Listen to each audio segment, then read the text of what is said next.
Concernant l'échange d'idées, ça demande une objectivité sur la valeur des idées, la valeur de la multiplicité des idées et multiplicité des sources, parce que on est encore dans je crois, dans une différenciation des sources. Pour moi, il y a tellement de différenciation au niveau des personnalités, des âmes, des mémoires, que ça donne l'impression d'une différenciation des sources, parce qu'une source, chez la source de cette personne va lui révéler des choses, des idées, va lui faire voir sa vie, sa journée, à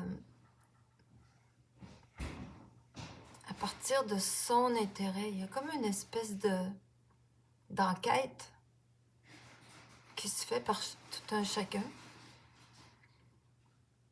selon son intérêt. Et donc, au niveau de l'échange des idées, ça appelle à beaucoup de respect,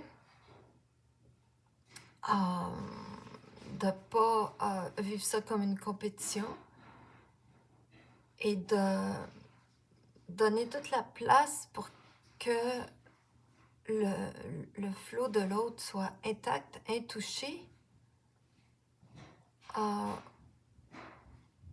à moins que ça qu'il y ait de la domination. Là, on peut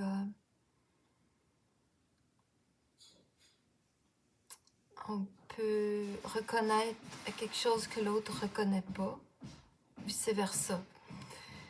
Ça, je dis que ça peut se faire, mais ça prend une grande transparence pour que ça se vive. On ne vit pas ensemble quand on est en lien via l'Internet. Donc, c'est pas comme s'il fallait gérer la relation. Et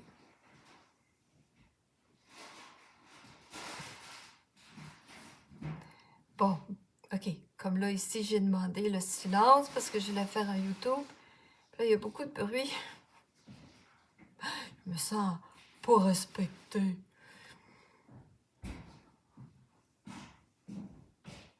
Et j'ai un doute, est-ce que j'arrête le YouTube? Hey Marc, as-tu encore beaucoup de bruit à faire? Non. C'est ce que je pensais. Bon. Fait que, donc, c'est ça, l'échange d'idées demande une grande objectivité sur le fonctionnement de la source, sur l'inexistence de la vérité.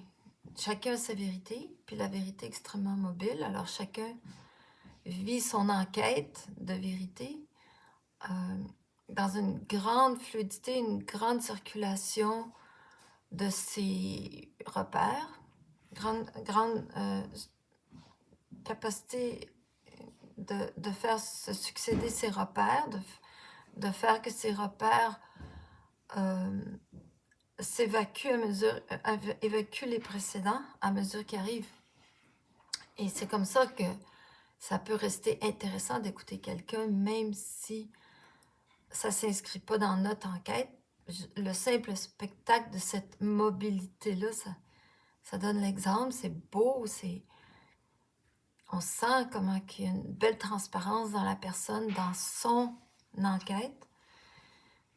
Et éventuellement, l'enquête se purifie, se précise. Moi, ce qui m'intéresse, c'est telle chose, là. Peu importe, je ne vais pas les nommer, là. J'ai jamais résumé ça pour moi-même. Mais ce qui m'intéresse, qui m'importe à moi plus, ben, tu sais, je pourrais dire que c'est justement le, de ne pas être dominé, de ne pas être spiritualisé, d'être conscient de soi, choses comme ça. En tout cas, vous avez votre propre idée si vous m'entendez, si ça tombe dans ce que vous jugez qui est mon intérêt. Mais donc, quand j'écoute quelqu'un, je vais retenir ce qui s'approche, qui croise mon intérêt. Mais ça, c'est possible s'il y a une écoute, évidemment. S'il n'y a pas de présence, s'il n'y a pas d'attention qui est donnée. Comment sortir mon intérêt? C'est comme s'exposer on te dit, prends ce que tu veux, puis tu n'ouvres pas tes yeux pour regarder ce qu'il y a sur la table. Alors, c'est intéressant de s'exposer finalement à n'importe quoi. N'importe quel niveau de spiritualisation ou de découragement ou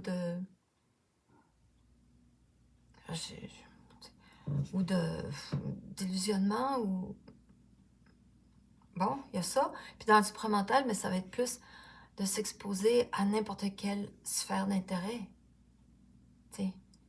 J'aime bien les gens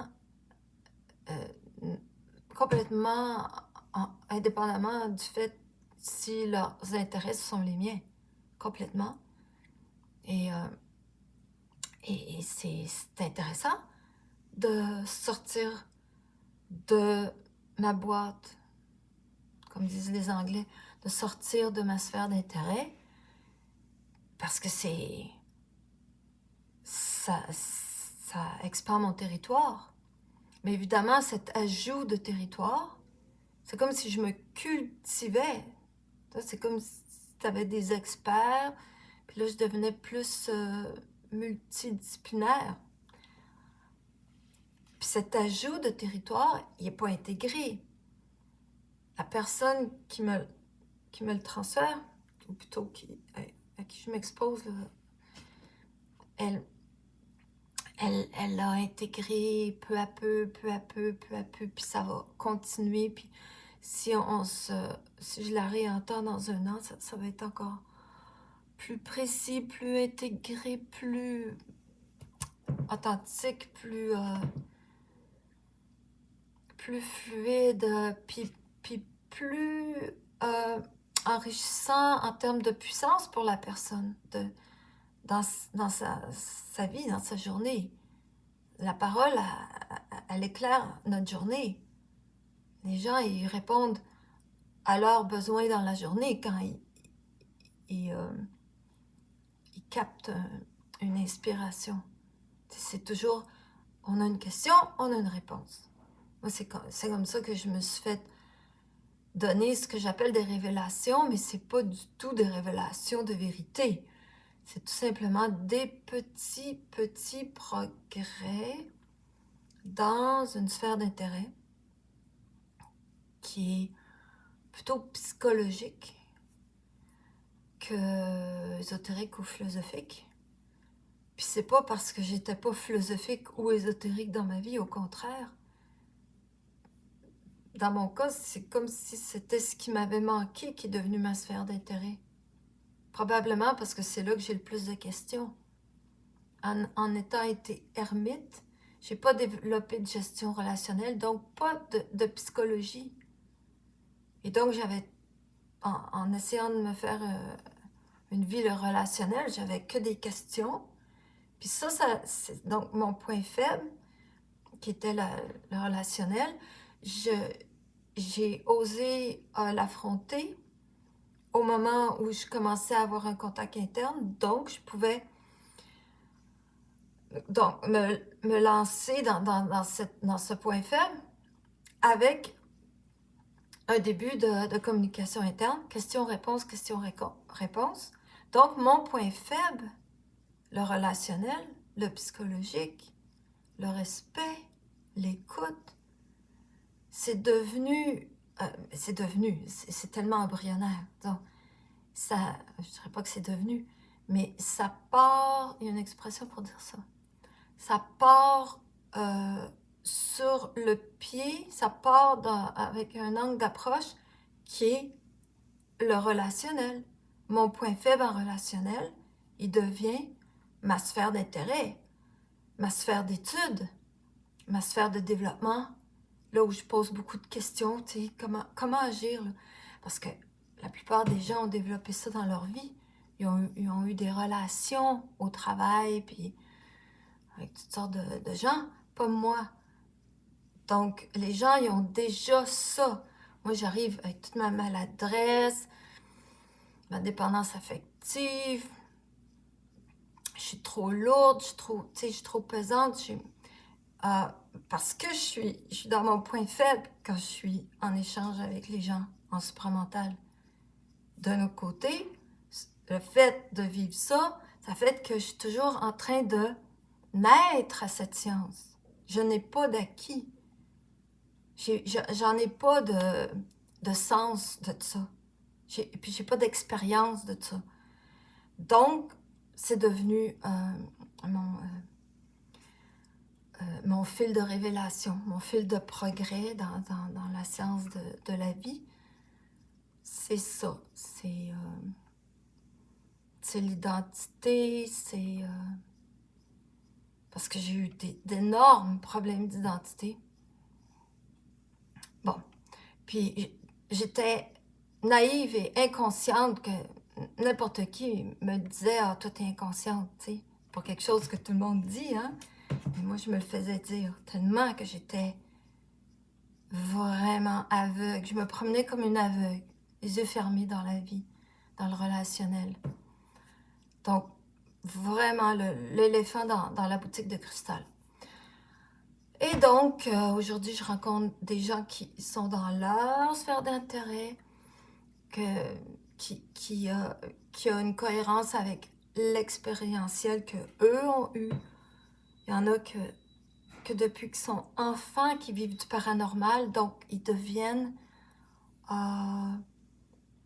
des bons scouts, des bons pionniers de l'étude du paranormal, parce qu'ils ont eu plein de questions sur leur expérience. Puis si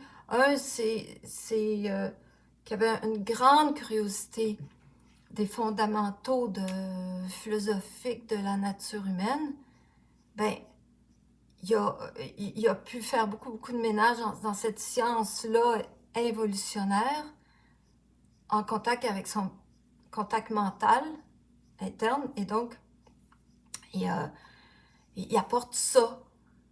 Et je trouve ça merveilleux de pouvoir être exposé à l'univers de l'intelligence des autres, à leur spécialité, apprendre à les respecter et à me réjouir de l'avenir qui s'ouvre avec tout ça.